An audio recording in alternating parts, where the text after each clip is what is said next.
राधे राधे। हम जब कोई भी काम शुरू करते हैं, कोई भी काम, चाहे वो स्टूडेंट पढ़ाई की तैयारी कर रहा हो, चाहे जॉब शुरू करने वाले हों, या कोई और भी कठिन काम, हम बिजनेस शुरू करने वाले हों, तो हम एक रास्ता तय करते हैं। एक रास्ता तय करते हैं जिसको हम लोग पुराने समय से कहते आ रहे हैं, एक मार्ग, एक रास्ता तय करते हैं कि हम इस मेथड से काम करेंगे और हम अपनी मंजिल को पाएंगे। मंजिल को पाने से पहले हम लोग एक मार्ग तय करते हैं।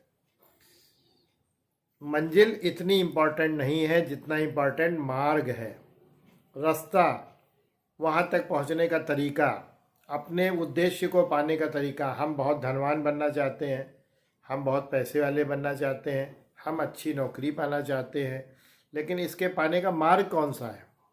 अगर हमने मार्ग गलत चुना है तो मंजिल पाने में हमें कठिनाई हो सकती है या बहुत समय लग सकता है। मार्ग अगर हम अच्छा चुनेंगे तो हमें मंजिल पाने में कठिनाई नहीं होगी।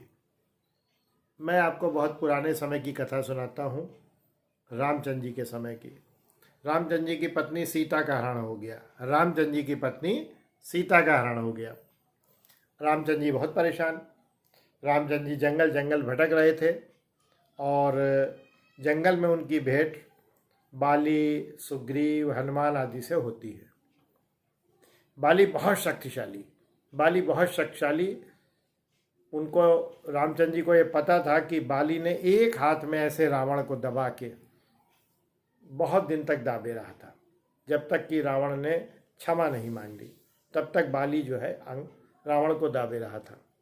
इतना शक्तिशाली बाली था। लेकिन रामचंद्र जी ने उससे मदद नहीं लिया।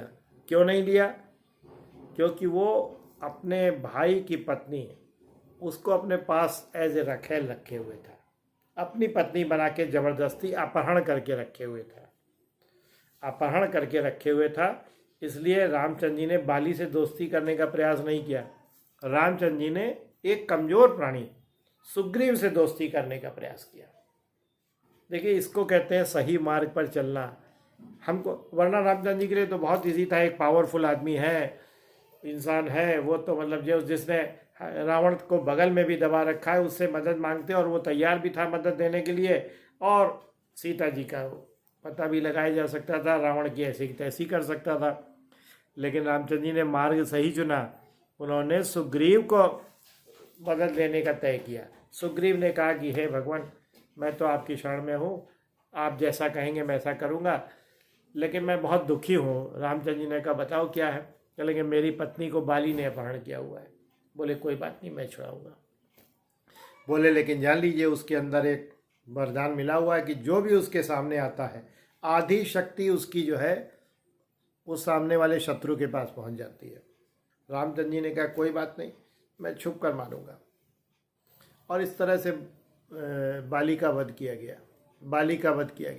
बाली जब मरने जा रहा था तो रामचंद्र जी से पूछा, मैं बैरी सुग्रीव प्यारा, हे रामचंद्र जी, मैं भी आपकी मदद करने को तैयार था, मैं बैरी सुग्रीव प्यारा, ऐसा क्या हुआ जो आपने मुझे त्याग दिया? तो रामचंद्र जी ने कहा, अनुज बधु भगनी सुतनारी, सुन सठ कन्या समेचारी। अनुज बधु भगनी सुतनारी, सुन सठ कन्या समेचारी, इन्हें बधे कोई पाप न हुई। तो रामचंद्र जी ने दुष्ट लोगों का साथ नहीं दिया कभी भी। ये मैं बता रहा हूँ मार्ग की उपयोगिता। अगर आप सन्मार्ग पे चलेंगे, अच्छे मार्ग पे चलेंगे, तो आपको लक्ष्य जल्दी मिलेगा और लक्ष्य आसानी से हासिल करेंगे।